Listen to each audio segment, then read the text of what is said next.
Good morning. We'll open the June 8th, 2021 policy session. Gary? Thank you, Chair Savas. First, Chair Smith is out of the office today. Commissioner Fisher will be joining shortly. She has a prior commitment. So we do have a quorum of 3 commissioners, and as Vice Chair Savas will be chairing the meetings today. With that, we'll start with the issues list. We're going to reverse the order for today and start with Commissioner Communications so we can hold the business until Commissioner Fisher arrives. So with that, Commissioner Communications, Chair Savas. Okay.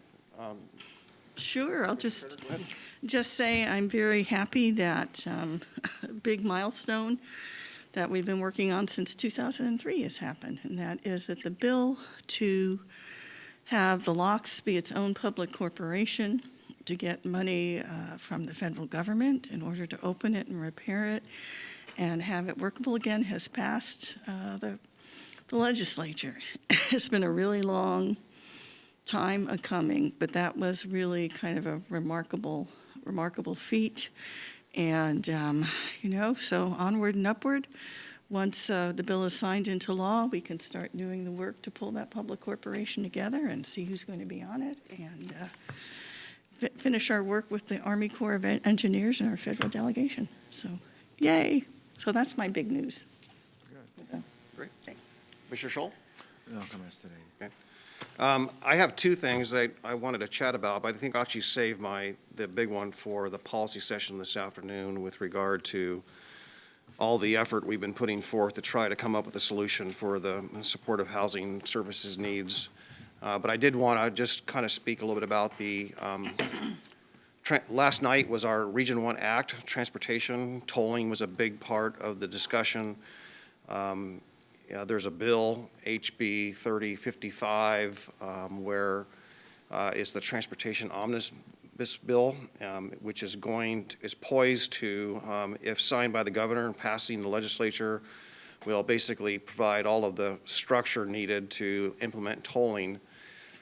What was introduced, I captured the words. I don't have that with me. I left it at home.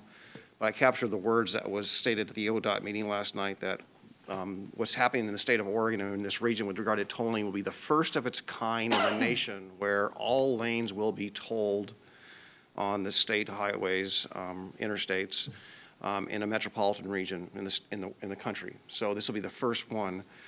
And I think there's a lot of anticipation about the tolling revenue, where that goes, and a lot of discussion and policy activity seems to be taking place where I think people see those dollars and want to get as much as that they can. And I was just a little bit taken aback by there seemed to be a lot of effort about policy and roles and control emanated by some of the, either some of the presenters here and there, or not really the presenters, but some of the people around the room. So I'm just kind of concerned about the regional efforts in that way. And, and very little, unfortunately, about the impacts to Clackamas County. I did mention on behalf of Clackamas County residents that my concern about what alternatives people would have traveling through the I-205 corridor, no alternatives, and such as transit or any other means. Fortunately, Commissioner Jessica Vega-Peterson from Multnomah County did speak to that a little bit, but most of the conversations seem to be about coming from folks, I think, that have other ideas in other parts of the region for those dollars. So it's going to be it may not happen until 2024 when the tolling is implemented, but it's going to be a hot topic. I really anticipate some difficulty with this. And of all the highways, interstates in the area, this 7-mile section of I-205 is the only one that lacks any alternatives, any side roads that are connecting or adjacent or parallel, no transit, no nothing. So we have got no assurity from anyone that there would be a remedy in place that would be a functional, practical remedy where people can do that. The other thing I just want to point out for anyone along the 99E corridor from Oregon City south to Canby, and actually in Aurora and all the way up to I-5, is that, and 99E all the way through to Hubbard and south, is that that's not part of the study for the diversion study, and which we have great concerns about right now, but people diverting and cutting through other areas. And that, to me, is worrisome. We've asked ODOT, and I mentioned again last night to ODOT staff, please study that, because if that's diversion and there's safety issues with it, it needs to be part of the study. So I don't know if they'll incorporate that into the NEPA study, but it's something that we got to keep our eye on. So I know what the decision was on May 10th by this board, and I'm trying to find a way to navigate it. And when we have a full board back next week with Chair Smith in place, I'd really like to get an idea of how much latitude you want to give me with regard to making the case advocating for Clackamas County in this regard. I think that there's confusion around our position a little bit, but whatever you do to clarify that. So that's what I have for updates, and I'll save the latter part for our discussion at 3 o'clock this afternoon. So, Gary? All right, next, American Rescue Plan Act update. We have Nancy Bush, County Operating Officer, and Elizabeth Comfort, Finance Director, I think, to present. Yes, Go thank ahead. you. Good morning. So just to let you know what's going on with our ARPA right now, I want to start with the businesses. We talked about businesses a little bit last week, but we do have $600,000 that's going out this month from CARES dollars to our businesses, and that will be going through MISO. And Sarah Ekman will be talking about that in issues a little bit later this morning. The $2.7 million that we received from the state is also moving forward. We are moving the power bills. We talked about that and how we think that's important. We'll go into that $2.7 million. We just need a little bit more time to get everything in place, the contracts and everything with the power companies to get that done. So that's still moving along. It's just going to be switched to the other dollars. As far as ARP is concerned, we do have our survey. All of the responses have now been calculated and put into an email that you should have received this morning. We had around 3,200 English responses, 32 Spanish responses, and 9 Russian. All of those have been translated and are part of that analysis that you received in your email. Also, we have a group that's working on essential employees and for recommendations that we'll be giving to Administrator Schmidt as we move forward. And we have a group working on the criteria, which we already have some of that done, but we are moving that forward as well and making sure that we have an equity lens for all the criteria that we are going to be requiring whenever we are determining how the buckets are going to be spent, and we bring that here to the commissioners. And also, we have a plan to have comments for guidance by the end of the month that we will present here in issues to let the commissioners know what we plan on sending back to the Treasury as comments on the guidance. We have 2 or 3 things at this point. We encourage you, if you have any comments that you would like for us to do on the guidance, please let Caroline know, since she is our liaison with the board for ARPA. And that is my report. Okay, I do have one question, Nancy. I guess it kind of goes back to, are the impacts, it came up as a, for instance, not as the prime example, but as a for instance, if, ODOT or local cities or counties experience a lack of income from the gas tax, for example, as a result of COVID, right? Is that eligible to make up the differences of loss of revenue for any of that, either with CARES Act or ARPA, for example? So yes, lost revenue is included in ARPA, and we've been collecting that information as well from other departments. And I don't know, do you have anything to add to that, Elizabeth? But yes, it is eligible, and we are collecting that information. So even TriMet, for example, that saw a substantial loss in ridership and revenue could have some eligibility for ARPA. Yeah, I think they can. Elizabeth? Oh, we're going to find that out for sure. Great, thank you. Any other questions? Chair, I have a question. Nancy, on the remaining dollars to go out in grants, are we sure that every business in the county who's eligible has been made aware of the opportunity to apply for a grant? And if so, they've had a chance to actually get the application to you? So we have done our very best, Commissioner, to make sure that all the information gets to every business that is eligible. and would like to complete a application. We have avenues for people to call, businesses and say, I need help with the application, and those types of things as well. We use our CBOs to get information out to the underserved communities as well. And so we've done the best we can to make sure that the information is getting out there. Okay, thanks. Martha? Yeah, and Nancy, just to follow up to that, then I'm assuming you're working closely with the Chambers of Commerce as well. Yes, So and they're aware of what is available and get that out to their Yes, membership. ma'am. Yes, they do that as well. And Sarah may be able to talk about that a little bit more when Okay. she brings her issue up as well. But yes. Okay. Any other questions? See none. Gary? All right, actually, Sarah, would you come forward now? Let's just, while we're on this topic, I'm jumping ahead on the agenda to CARES Act grants for local businesses, what Nancy just mentioned. And also Commissioner Fisher is online now, so she has joined the meeting remotely. Sarah, can we jump to that item, please? Absolutely, thank you. Get my notes up here. So our issues item for these CARES Act dollars is, as Nancy said, we have $672,000 that's been identified as available for this program. And because of the extremely tight turnaround time required for it with the ending of the funding at the end of this month, we partnered with MISO, which is Micro Enterprise Services of Oregon, to amend an existing contract, well, a past subrecipient grant agreement we had with them.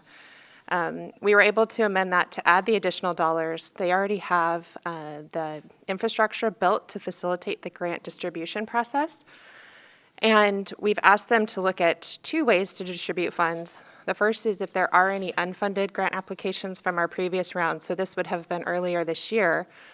We're not aware of any significant unfunded grants there, so then they would open a new application process.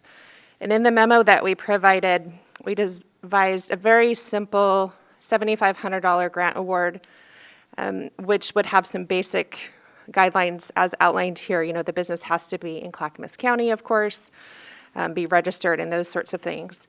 In terms of publicizing this opportunity, we'll be working with Public and Government Affairs, with MISO, with our liaisons, with a wide variety of partners, the business recovery centers and the Chambers of Commerce, to get the opportunity out. And this will also help set the stage for any future opportunities. And so the intent of the item on issues today is to ask for your approval, one, of this general concept, and two, to bring forward the agreement with MISO on consent next week.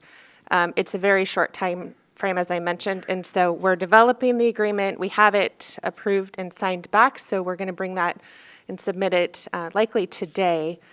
However, we wanted to get in front of you to get you this information to ensure you have an opportunity to review it, provide us your feedback, and then give us your nod of approval to bring forward the agreement next week. Okay. Commissioners, any comments? I got one question. Commissioner Scholl? On the amount of administrative costs to MISO, 12%, is that standard, or how did you arrive at that figure? This figure was from MISO. We have paid them a range of 7.5% to 10% on our past agreements with them. However, with the amount of dollars and the short time frame, it requires additional costs for them to facilitate the program, and so they required 12% in order to conduct this program for us. And one other question, how long does it take MISO to actually administer this? They will be doing it, initial grant awards will be out by the end of the month, so it's very short. There is some time allowed after to submit some paperwork. So we know we'll have this buttoned up in July. So after the grants are let, then their work is complete? After the grants are Issued out? given, the money is given Yeah. to the entities. Yes, we do have reporting requirements that MISO has to do, and we in turn have to do, and so we do allow that following month. There is some time built in there to allow us to close out the grant program. But the grant program, in terms of how the community benefits, is complete by the end of the month. Okay. Okay. Any other questions? See none? Thank you. Sarah? Thank you. We're sorry for the short turnaround, but we don't have a choice, so we'll bring this to your consent agenda next Thursday. Thank you, Sarah. Thank you, Nancy. So Sarah, why don't you stay and do your other item, which is Oak Lodge Gladstone Community Project Bid Exemption Request. There was a memo in your packet. Sarah, please go ahead. Thank you. Yes, there's a memo in your packet. I'm here today to ask for your approval to move forward with scheduling a public hearing, which would allow us to officially ask for an exemption to the standard low bid procurement method and instead allow us to use the construction manager general contractor request for proposals method for the Oak Lodge and Gladstone Community Project. As I mentioned, the standard method that we're asking to deviate from is the low bid method. Construction manager general contractor method is preferred because the owner has greater control over project costs and schedule. So by bringing this method on early in our design, the contractor can provide valuable input via detailed cost estimates, detailed schedules, constructability reviews to the architect and owner during the design process. It's a more cost-effective method and minimizes schedule impacts to the project to make changes during design versus after construction starts. And this project is one I know you're all familiar with. It's the Oak Lodge and Gladstone Community Project. So it includes new library, community center park, and NCPRD administrative offices at the Concord site, and then the new library at the Gladstone site in the city. We have a master plan for this that has driven these timelines, and we have an approved OPSIS Architects contract amendment to proceed on design, which came before you in April. So if we can go forward with this construction manager general contract model, it would be implemented in 2 phases. The total project budget includes an estimate of $150,000 for pre-construction services. And then once that design component is complete, the project is in for permit, staff would negotiate a contract amendment, which would then include total construction costs, and that would come back before you at an appropriate time. So we are requesting to bring this to a public hearing on June 24th, if that meets your approval. Okay, Sarah, I do have one question. Yes. And so my past experience in an elected role with CMGC, it's been successful. Just want to put that up front. But I think it's important, at least I want to make sure, in my past roles, it's been important to note that there's still a competitive process where we will select someone. It's not like we've pre-selected any particular contractor to do this work. So I think it's important to make sure that when it comes to the hearing, that's messaged. Okay. So that people understand we're not foregoing a competitive process, it's just a different competitive process. Unless I'm mistaken, please correct me if I'm wrong. No, thank you for making that important point, Commissioner Savas. It's absolutely true. It still goes out to a full competitive request for proposals. It's just that it's intended then to capture proposals for the construction manager general contractor model versus the other. So yes, that's a great point. Great, thank you. Any questions, Commissioner Scholl? One here. Today's the 8th of June, and the 24th is only 16 days away. How can you, how are you going to ensure that the word gets out to every contracting company that might want to throw their hat in the ring on this one? That's a great question as well. We do have our project managers on Zoom, Catherine Krieger and Jason Varga. If they have additional information, they can jump in.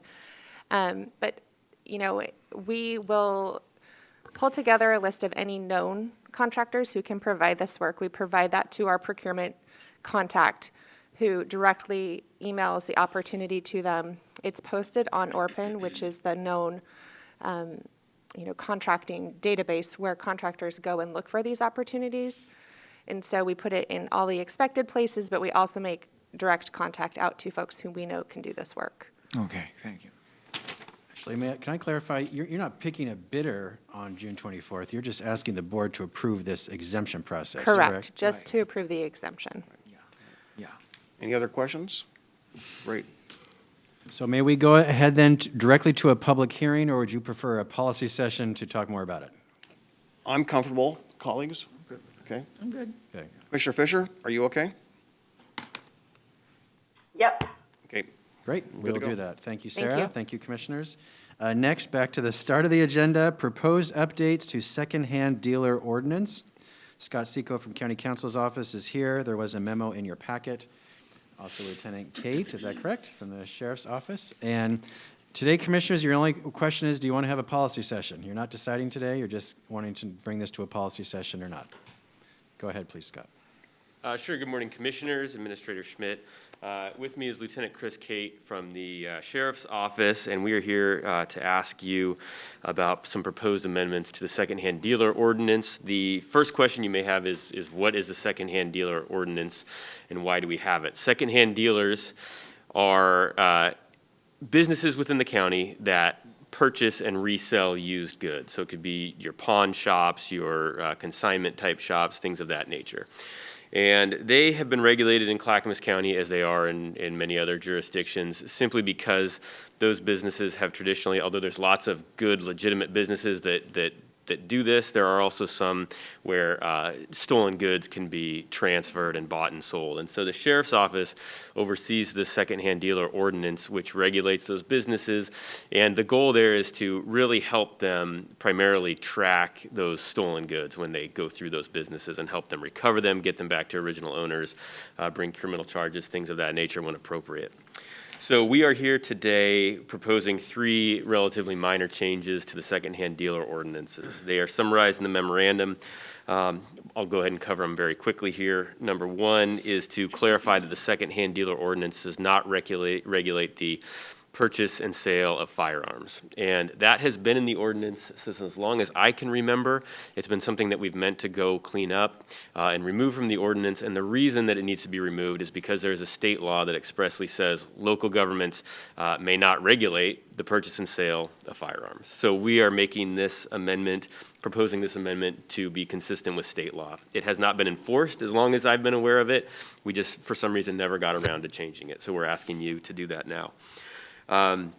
The second change is requiring secondhand dealers to take photographs of the property that they acquire and resell. Again, that is to give Lieutenant Kate and the other deputies who investigate potential stolen property to have another tool in their toolbox so they actually can see what the property looks like, identifying things, identifying characteristics so they can recover it and try to get it back to the rightful owners.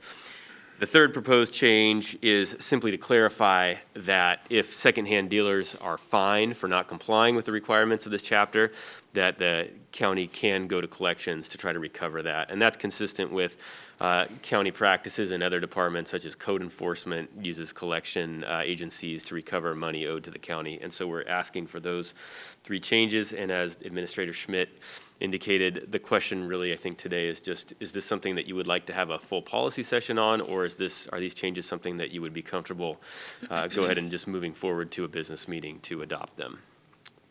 so in the business meeting setting, that would just be like a consent agenda item? I Or- believe with an ordinance change, it would need to still be a public meeting. Public hearing? Okay. So, okay. I think it's fine. I'm good with I think it. it's fine. I don't think we We're need. good with to- that, with the public hearing? You know, I guess Yep, the I'm good too.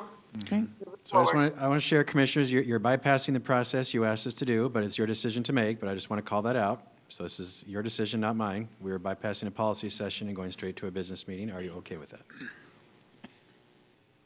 I think it's clear, I understand it, so it's really up to my colleagues to say, do they want to spend a half an hour, to go over something that was explained within a few minutes? And so in the interest of time, and my colleagues acknowledging that work session is probably not necessary.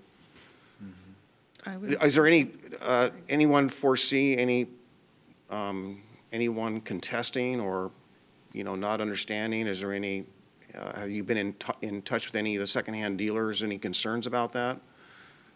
Yeah, I think the biggest concern for the secondhand dealers are that right now they're taking scans of ID and a scan of a thumbprint. Typically is what they do when they take property in. There's no photograph. I think that the industry standard, probably best practice in other areas, are that they're taking photos of these things. We've reached out to the representative of Leads Online, which is the company that we go through to enter the property, and then also the scans of ID and thumbprints. That representative is able to help each of the secondhand dealers in going through and setting up a process where they can easily take a photograph of those things. Yeah, most places, I shouldn't say most, but Portland, the cities are better about taking photographs and having this process already in place. It seems like unincorporated areas don't have as much of regulation on secondhand dealers like this. So I think that it's probably more the industry best practice for secondhand dealers to take photographs. But their reluctance is just time in taking that photograph. But I think that with the rep's assistance, they'll be able to get past that difficulty, and that shouldn't be much work. And there wouldn't be an extra cost. The dealer, or the representative with Leads Online, sets the secondhand dealers up with that. And there'd be no extra cost to us either, so. Okay. You still okay? Or Commissioner Schultz? Once these photographs are taken, they're uploaded to a database, or are they kept at the store for inspection by the sheriff's office? So when required? they're uploaded to Leads Online, which is the program that's used, and so many law enforcement agencies have access to that. And then that way we can see who pawned an item, and then we can see what the item is. And a lot of items that this would affect are items that aren't, that don't have a serial number. And then the time saver to secondhand dealers would be that we would be able to identify somebody or a thing that's stolen, and then reach out to the victim, so the victim's not having to go to a secondhand dealer, which then takes time from the secondhand dealer to show items that, would have been pawned. So that would be the time saver for them. I would think that this requirement for photographs would actually protect the dealer as well. Is that correct? Yeah, I think that's why it's probably the industry best practice. I think it's that it's just easier to not do it for them, but Right. I could Okay, see it good. being helpful for them as well. Thanks. Okay, so I think we're still good to go for the hearing and forego the work session, as I see it. Yeah.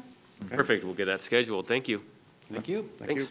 Thank you. All right, next, conflict of interest statements for county volunteers. This is just a question to ask if you'd like to discuss this further at a policy session. The idea is, Commissioners, would you like to have all volunteers for county functions, namely advisory boards and commissions, sign a conflict of waiver statement at the start of their terms, just to simply identify any potential conflicts of interest that they may have, either personally or professionally, while they would conduct their work as a member of that advisory board and commission?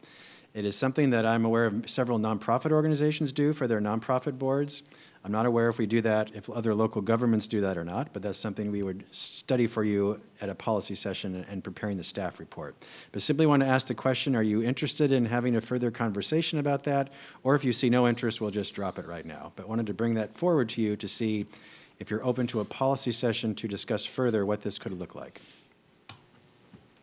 Commissioner Schrader? Yeah, but Gary, why has this popped up now, just out of curiosity? There's no specific instance, but there are recent examples, I will say, that I have observed where perhaps an advisory board committee member may be a member of a company or have a family member that is a member of a company that does business with Clackamas County. Okay. And through their advisory board, they are making a recommendation to the Board of Commissioners that impacts that business. So it's not a violation of the law by any means, but there is a potential conflict because of that relationship that advisory board member may have. So simply by stating that up front, it just protects them, it protects the organization, just sort of a FYI type effort. It's a best practice, then. Best practice, yes. So do we need a policy session, colleagues, or we just? Well, we would draft what a document would look like. We'd get some background from what other jurisdictions do, just to give you all the information you need to help you make the decision if you want to do that. Yeah, I think because we have so many members of our ABCs and because we appreciate the hard work that they do, I don't want to make sure that there's not a bad message sent out that we're trying to do this in the eyes of transparency and and disclosing it to the public. It sounds like a good business and a good practice to do, but having the policy session to be able to talk through it, I think would be beneficial to make sure that people understand the good Yeah. intent behind it. Go for So, May we go forward with the policy session and bring you more information on that topic? thumbs up, Commissioner Fisher, I can't see can't see you. Are you good to go? Okay. Yes.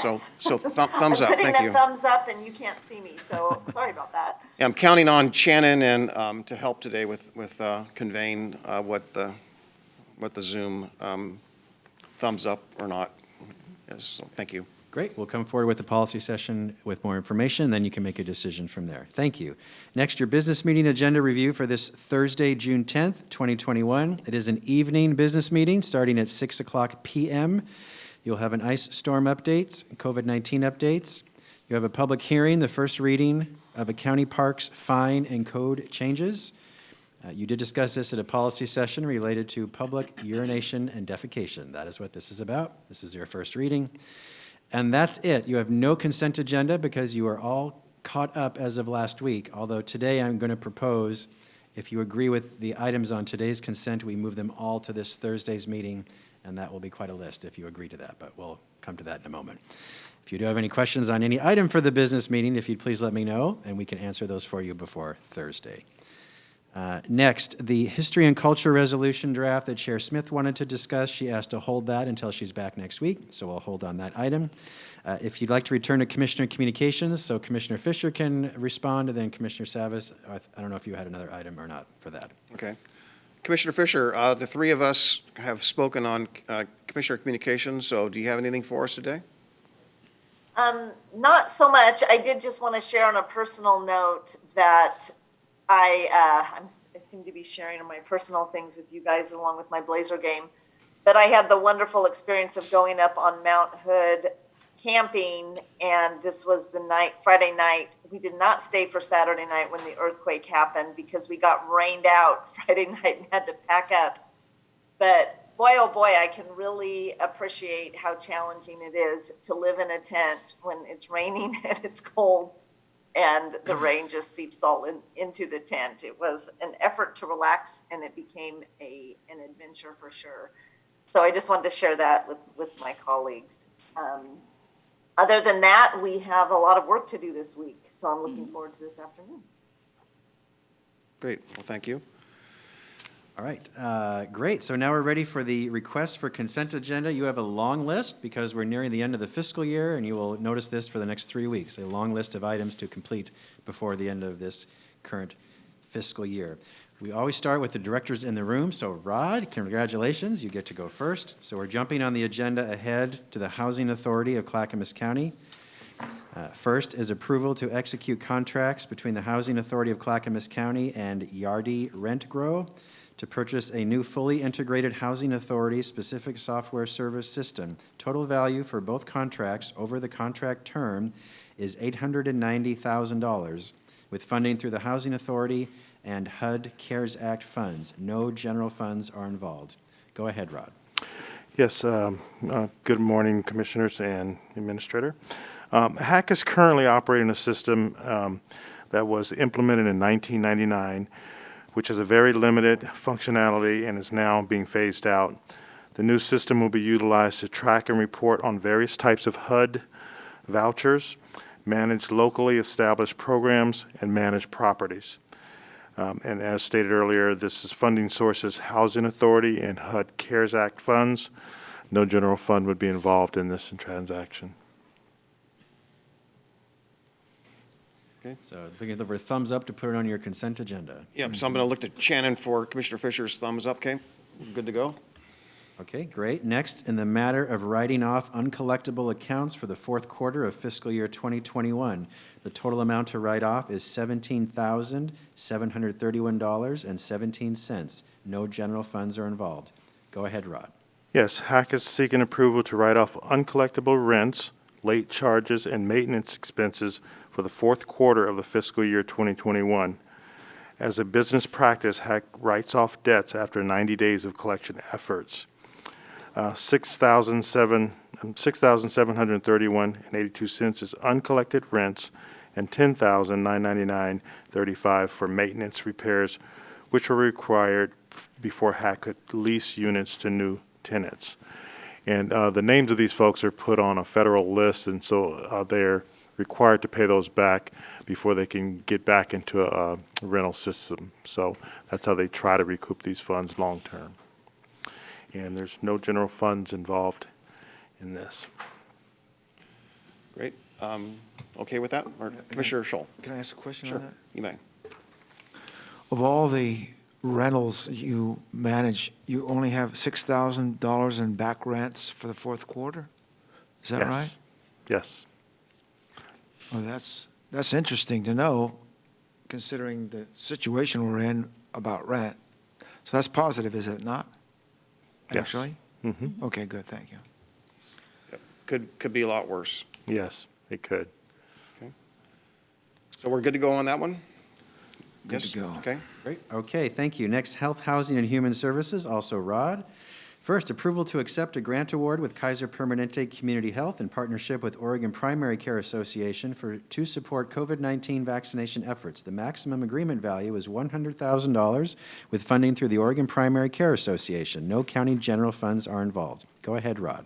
Yes, this grant is an invite only and provides one-time funding for a 6-month period for activities that directly support safety net partners' efforts to vaccinate patients and the local community. And as mentioned before, no general funds are involved in this. Okay. Good to go? Okay. Okay, next, approval to accept a grant award with the Health Resources and Services Administration for American Rescue Plan Act funding for health centers. The maximum agreement value is $3,563,000 with funding through Health Resources and Services Administration. No county general funds are involved. Go ahead, Rod. Yes, this is an unsolicited award that did not require a formal grant application process.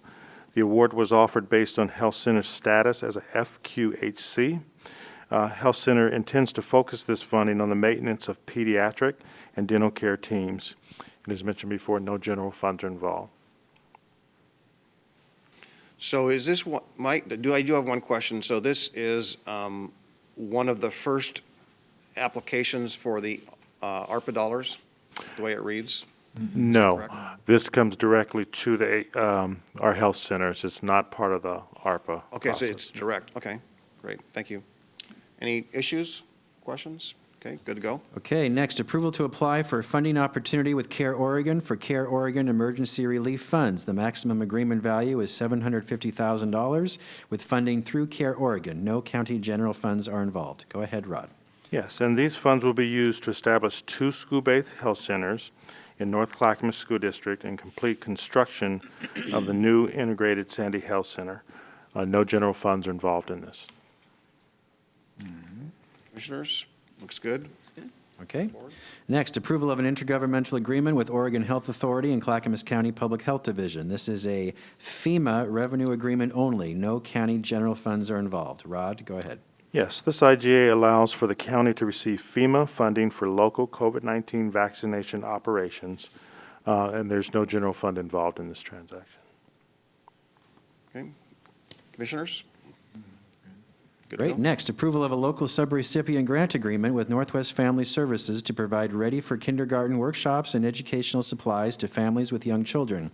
This amendment adds $7,998 for a maximum contract value of $56,558.40 and extends the end date to September 30, 2021. No county general funds are involved. Go ahead, Rod.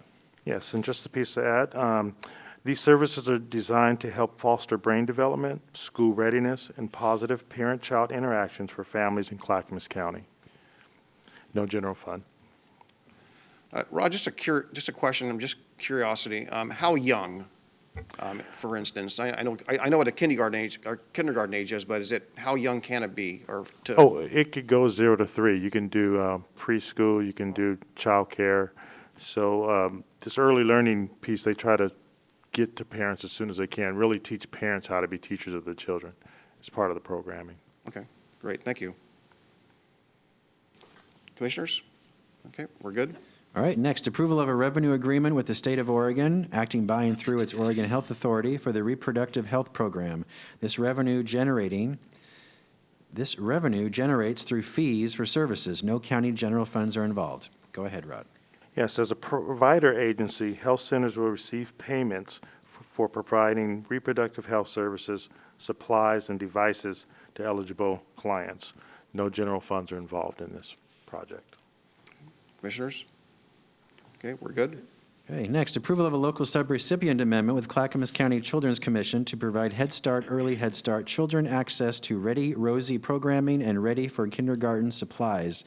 This amendment adds $37,765 for a revised contract amount of $50,685.47. No matches required. No county general funds are involved. Go ahead, Rod. Yes, this funds curriculum that promotes active family engagement to help promote school readiness, resulting in healthy child development and improved parenting skills and parent-child relationships. Backpacks and supplies will also be provided with this funding. No general funds are involved in this project. Okay, Commissioners? Okay, we're good.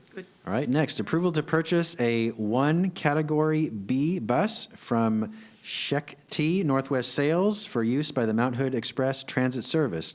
The total purchase cost is $198,216 and is funded through House Bill 2017 statewide transportation improvement funds and through a contract with TriMet. No county general funds are involved. Go ahead, Rod. Yes, this new vehicle will allow the Mount Hood Express program to continue to provide public transit services in the Hoodland area of Clackamas County, particularly for seniors and persons with disabilities. And no general funds are used in this to purchase the bus. I'm good to go. All right, next, approval of a local subrecipient grant amendment with Tudos Juntos to provide BrainBox early learning materials and training to families located in Canby or Malala. The amendment adds $17,049 for a revised amount of $50,805 with funding through the Oregon Community Foundation and Oregon State University. No county general funds are involved. Go ahead, Rod. Yes, and this would fund activities that are designed to expand parent knowledge, resulting in healthy child development, improved parenting skills and parent-child relationships, and school readiness. And as mentioned before, no general fund. Okay, Commissioners? Commissioner Scholl? Rod, that's for Canby and Malala.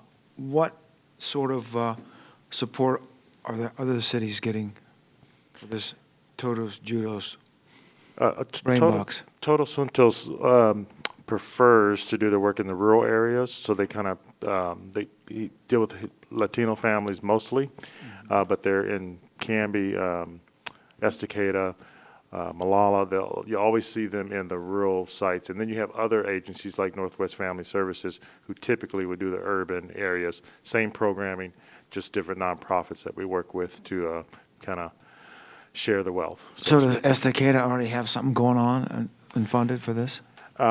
This particular program, I'd have to get back to you. If I had to say, they should, because that would be one of the ones we would have highlighted. I'd say especially Estacada, in that it has that Malino area. It has that area where there's a school where a lot of agricultural workers reside. Good, thanks. Okay, we're good to go?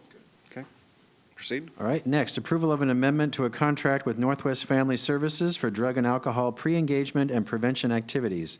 The amendment adds $51,140.08 for a new contract maximum value of $153,420.23 with funding through the state of Oregon. No county general funds are involved. Go ahead, Rod. Yes, I'm not seeing that one on my list. So I may have to just go with what you have read. That was Northwest Family Services through what? Yes. Through Rod, CFCC? you want me to bring my computer back there and you can read it off my computer? I'm sorry. I got it right here. That's okay. Do you have any questions about this? Is it self-explanatory? Would you like us to pause on this and get more information? I'm okay with it, and I appreciate actually the focus for that population. All right, we're good? Okay. apologize Next, for that. approval of an amendment for the subrecipient professional services agreement with Cascade AIDS Project for HIV testing and counseling services. The maximum agreement value is $75,244 and is funded through the state of Oregon. No county general funds are involved. Go ahead, Rod. Yes, this amendment updates the language regarding the funding split, state and federal dollars. The value of the agreement remains the same. So this is just a logistical change. So no changes in the dollar amount or services. No general fund is involved in this one.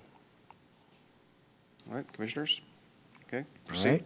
Next, approval of an amendment to the subrecipient professional services agreement with Outside In for HIV testing and counseling services. The maximum agreement value is $22,477 and is funded through the state of Oregon. No county general funds are involved. Go ahead, Rod. This amendment also updates the language regarding the funding split, and for federal dollars, the value of the agreement remains the same. No general funds are involved. Okay, colleagues?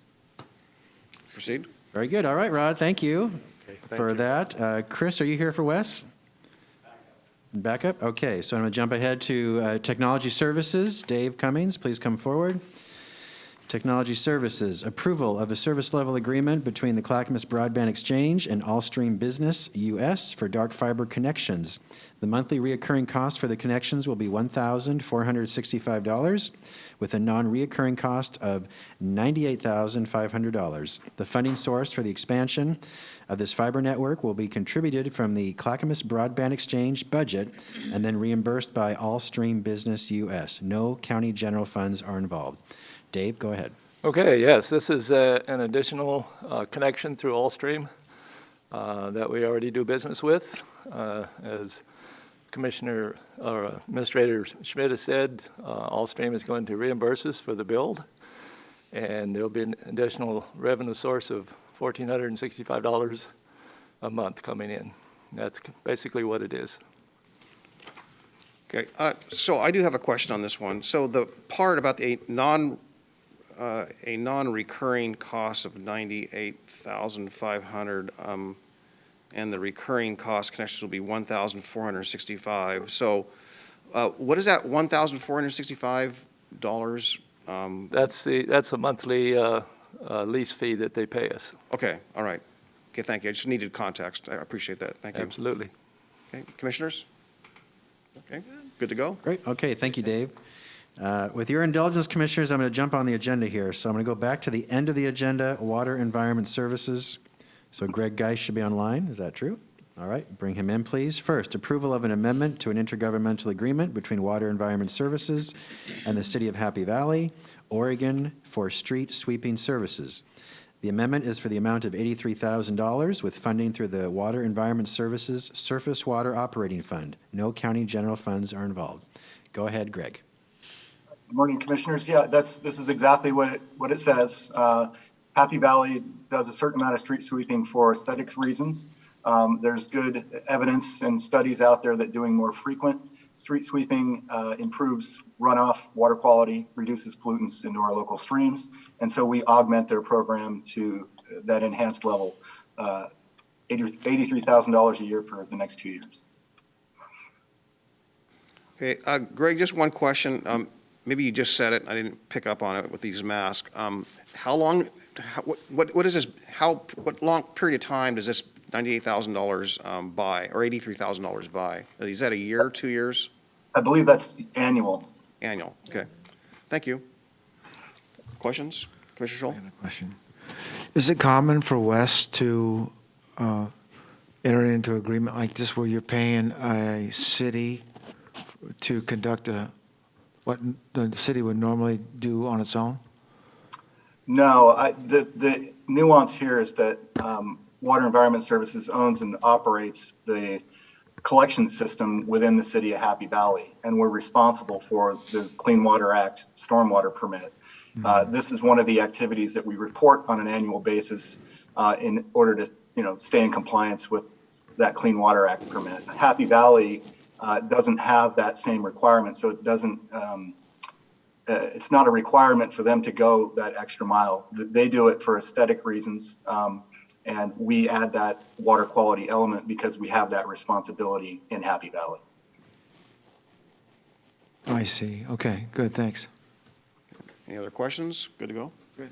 Okay, proceed. All right, next, approval of a resolution authorizing the Director of Water Environment Services to release liens in the North Clackamas revitalization area, potentially foregoing an increase in system development charge revenues of about $5,800 per release. No county general funds are involved. Go ahead, Greg. Right, so this was a project that went in the 2009 to 2011 range where we provided sewer to the North Clackamas revitalization area. In exchange, so that there was a subsidy applied to those SDCs for folks that were to hook up to our system and get them off either septic tanks or cesspools in some cases. And there was a caveat there that you had to stay in your house for 5 years, or else you would have to pay the difference in the SDC from way back to now. And so rarely, maybe once a year, once every other year, we get a request from a homeowner who's in financial duress. Maybe they've been in the home for 4 years, they've lost their job, and they plead to have that lien forgiven. And so it's something that I would like to be able to offer to those folks. And having it go through the board is often, the timeliness is often a factor when folks are scrambling to sell their house and recover financially. So Greg, full disclosure, just so I can understand it, how many potential waivers or releases are we talking about, so we can have the multiplier of the 5,800? I don't know the answer to that. Like I said, we might get one a year. We might go 2 years without getting one. But the total number of potential, or the total number of agreements that are out there, I don't have the answer to that. Okay. Chris is in the room. He may have a ballpark. Yeah. I am familiar with the program, and so I have a different question, related to this, and that is, what's the progress on that? How many homes in that area are yet to be connected?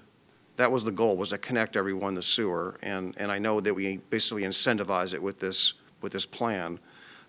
How effective have we been? Do you have any idea where we are with that program? Honestly, I don't. I don't know the numbers on that. Okay. If you can't, well, Chris is coming up, so maybe he has an answer. I'd like to know that as well. Good morning, Commissioners. Chris Story, Assistant Director of Water Environment Services. We have connected a little over 60% of the properties in the NCRA to sewer. So we are seeing a substantial subscription to the process, but the folks that are remaining are on functional septic systems. The sewer lines are in the road in front of their properties, but from their perspective, they're just going to wait till the septic system fails before they connect in. Okay, thank you. Can I add one thing? I happen to know that the water quality in that section of Johnson Creek with respect to bacteria and pathogens has markedly improved since that area was sewered. So from a water quality standpoint, it has been a success. Right, and if I'm not mistaken, correct me if I'm wrong, and just so my colleagues understand that, part of that agreement was that they would also sign an agreement with the city of Milwaukee, or somehow where they would be annexed to the city, because that's in the urban growth management area of Milwaukee. Is that correct? So at the time that Greg, do you mind if I take this one? That's why I'm here. I was actually around when this program was adopted, so I can offer some of these details. The portion that was within the city's urban growth management area was not the entirety at the time. The UGMA was amended later after it was created. We annexed that entire area. There was a portion of it that is within the city's urban growth management area at the time. The city just constructed the sewer line in that area. So as homes have connected to sewer, they have been annexing into the city of Milwaukee. But for the remainder, there is no requirement that they join the city of Milwaukee. They are just being served by Clackamas Water Environment Services. Okay, well, thank you for that. Yep. Questions? Yes, I got one here. My lights. Commissioner Scholl. Yes. If this resolution is approved, how long will it be in effect? The program itself is actually nearing its end. We don't anticipate issuing too many more restricted transfer agreements because the incentive is nearing its useful life.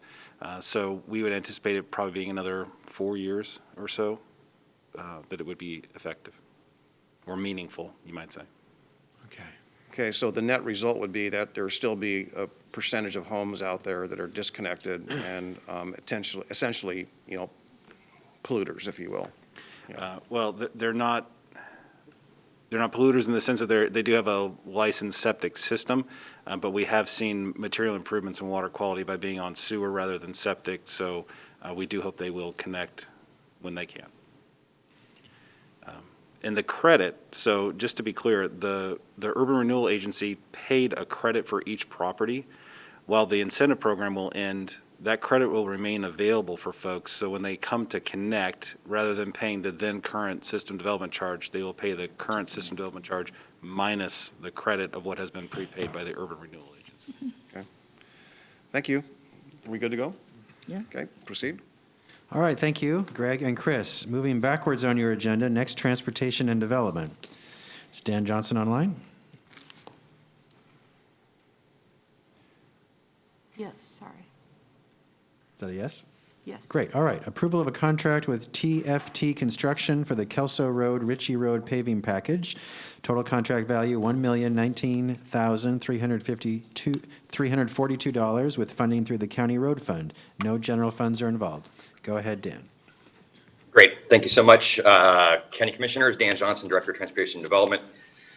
Basically, this is the Kelso Ritchie paving package, which will resurface about 3 miles of roadway along 2 sections of road. The first section of road includes resurfacing Southeast Kelso Road between Southeast Ritchie and Highway 26 with asphalt. The second section of road includes resurfacing Southeast Ritchie Road between Southeast Kelso Road and Highway 212. Essentially, the work includes asphalt placement, grinding, placement of pavement markers, striping, traffic management, all usual aspects or items in these paving packages. I want to let the board know that the project was advertised in accordance with the ORS and LCRB rules on March 25th, 2021. We received 6 proposals, and the one before you was basically the lowest bid received. And so with that, we request permission to advance this to the consent agenda. Commissioners? Okay, we're good to go. All right, thank you. Next, Disaster Management. Daniel Nibauer should be online for this. All right, first, approval of a subrecipient agreement between the City of Portland and Clackamas County for purchase and reimbursement activities related to the use of the fiscal year 18 United States Department of Homeland Security's Urban Area Security Initiative Grant Program. Fiscal year 18 Urban Area Security Initiative funds cover the Clackamas County agreement and will not be amended and remain a total of $443,381. The funding source is the United States Department of Homeland Security via the Oregon Military Department. No county general funds are involved. Daniel, go ahead. Thank you, Administrator Schmidt. Good morning, Commissioners. I'm Daniel Nibauer, Interim Director of Disaster Management.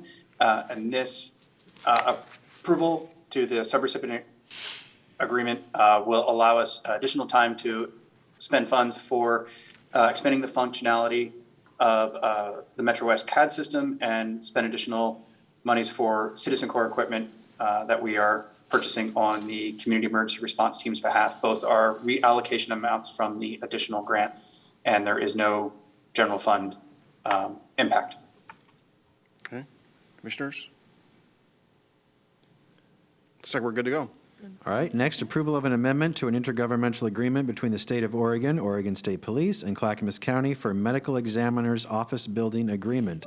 The Clackamas County Medical Examiner's Office will be paying $3,318.44 monthly for the use of the Oregon State Medical Examiner's Office facility and log case management system. This is a budgeted expense and will include general funds. Daniel, go ahead.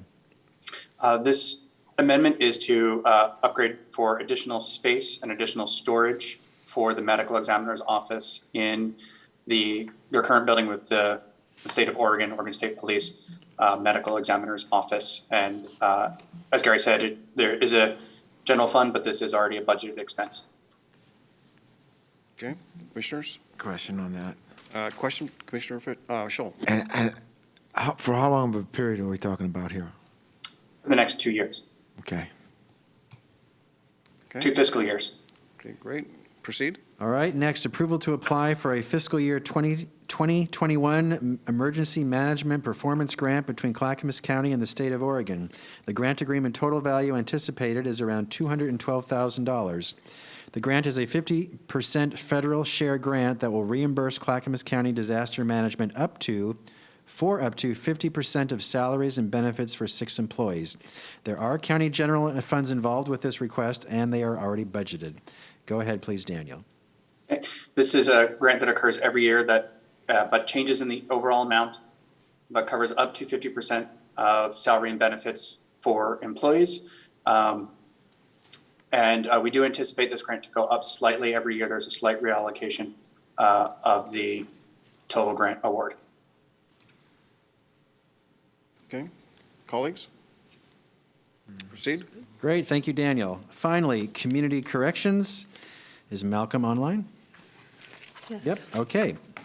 This is also a long list. Let's get started. First, approval of an amendment grant agreement with the State of Oregon Criminal Justice Commission Justice Reinvestment for Clackamas County Community Corrections Programs. This is a reduced funds amendment. It will reduce funds by $29,944.51, making the awarded balance remaining $2,251,703.70. Funding for this is through the Criminal Justice Commission. No general funds are involved. Go ahead, Malcolm. Good afternoon, Malcolm McDonald, Director of Community Corrections.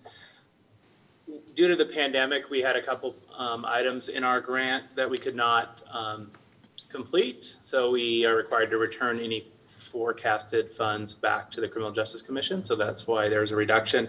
I do want to make a correction. I think, Gary, you stated 29,000, should be 24,944.51.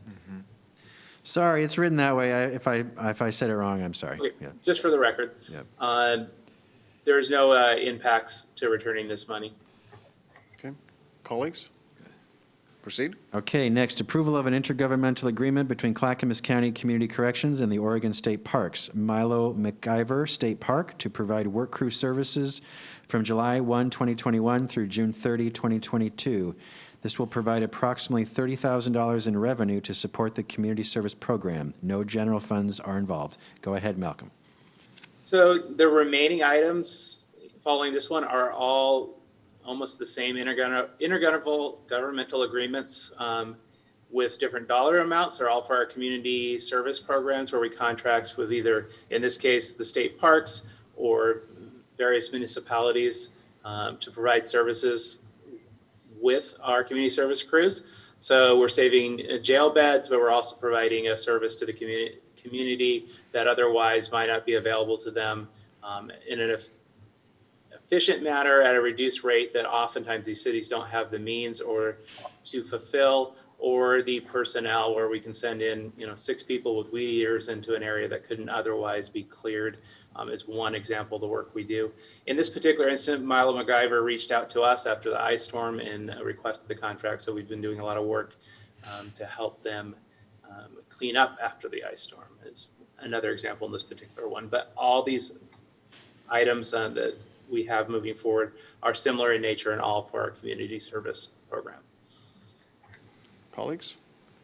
Looks like we have a lot of work crew amendments here today, or contracts, so proceed. Yes, thank you. So the next one is for work crew services agreement with the City of Oregon City for $10,000 that the city will pay us. If I may abbreviate, I'll say that's it. So are you okay with that, commissioners? Yes. Next one is the same work crew services, this agreement with the City of Milwaukee, where the city will pay us $6,000 for those services. Do you agree with that? Yes. Next, work crew services agreement with Clackamas Community College, where the college will pay us $10,000 to support those services. Do you agree with that? Next, work crew services agreement with the Clackamas County Fair Board, and they will pay us $6,000 for those services. Do you agree with that? Yes. Finally, same work crew services with the City of Happy Valley, where they will pay us $40,000 to provide those services. Do you agree with that? All right, well, that was efficient. That is the end. Malcolm, thank you very much. That is the end of the community corrections request. That is the end of all requests. So commissioners, I ask, may we move all of these items to this week's business meeting, June 10th? Yes. Is that acceptable? Yep. Yep. Great, so we will do that. Everything goes on this Thursday's business meeting agenda for your approval. Great, well, that is the day. We've completed everything, commissioners. You are done. Okay, excellent. Thanks for the great work. And just Gary already touched on it, but just for Commissioner Scholl, I know the Commissioner Fisher and Schrader have been through this before, but June is a hectic month because of all the approvals we need to do by year's end, including the budget. And the budget meeting will probably be the longest business-related meeting of the year. Yes. So prepare for that one, and that is June. Wednesday, June, oh boy, Is that next week? 16th? Is it 16th? Wednesday, June 16th. It's a day earlier because of the Juneteenth holiday. It's a morning meeting at 10 a.m. It will likely last 3 to 5 hours, seriously. So Okay. plan ahead, please. Yep. All right, we'll have to make some lunch accommodations. With that, I guess, Gary, are we done for the morning? Done for the morning, back at 1:30 p.m. Okay, we'll recess until 1:30. Thank you. Got it.